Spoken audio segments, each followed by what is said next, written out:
Nimpongeze pia kaka yangu Mrisho Gambo. Simama kwanza wakuone.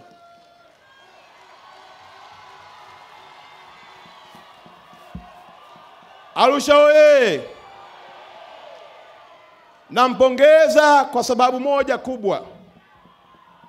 Katu. Kwa sababu moja kubwa.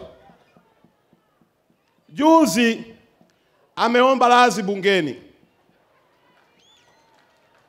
Amechonganisha sana watu hapa.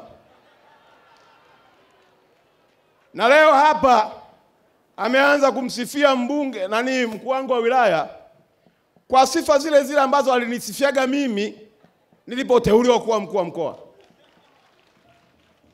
Lakini sasa hivi hata kulitamka jina la Makonda hawezi. Namsifu kwa sababu aliomba radhi.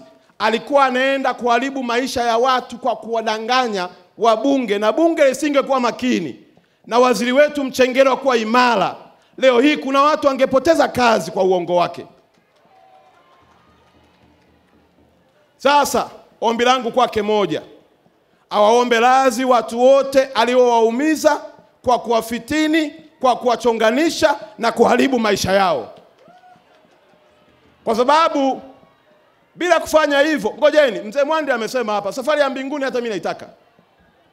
Mambo yalivyoendelea yalipelekea mpaka simu nikazopata, kweli unamuita waziri wetu muongo. Hii stendi inayokwenda kujengwa hii, nimemwomba waziri Mchengerwa, design iliyokuepo ilikuwa ni design ndogo, haikizi standard ya Arusha. Waziri Mchengerwa akaongeza mpaka budget imefika kwenye bilioni 30. Ni faida wananchi wa jiji la Arusha. Alafu namuita waziri wetu muongo.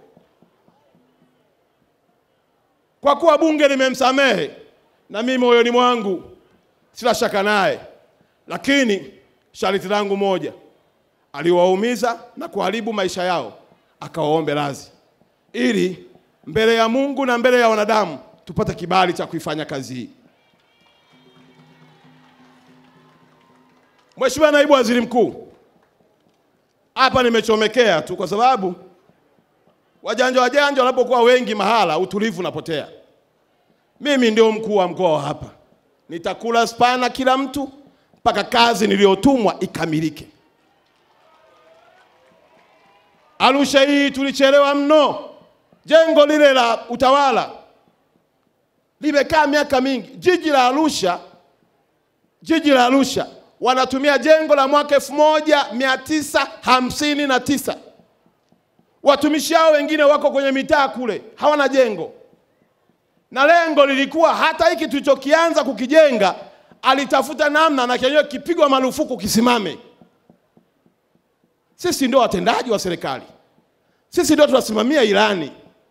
Na mwishoni mwaka huu kabla uchaguzi nitamkabidhi mzee wangu mzee Sabaya kila jambo liloahidiwa na utekelezaji wake. Mimi ni kama reli, ukikaa mbele yangu kwenye treni na kwenda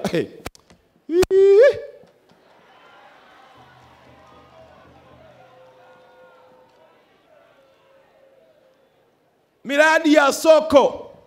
Kakaangu Mwandi pale wakati uko Tabora walikuwa wanasimamia ujenzi wa soko na stendi. Kakaangu Mongera alipokuwa Mwanza ndio aliyesimamia ujenzi wa soko na stendi za Mwanza. Mimi nilipokuwa Dar es Salaam ndio nilikuwa nasimamia stendi ya Ubungo. Hapa Arusha majungu, fitina, ushirikina. Nimesema mwisho umefika. Nasemaga siku zote mimi nikae siku moja, lakini alama ya kazi niliyotumwa ya kuwapigania wananchi ipate nafasi yake. Kwa hiyo Mheshimiwa Naibu Waziri Mkuu, nakushukuru sana kwa kutunganisha umeme wa vijijini.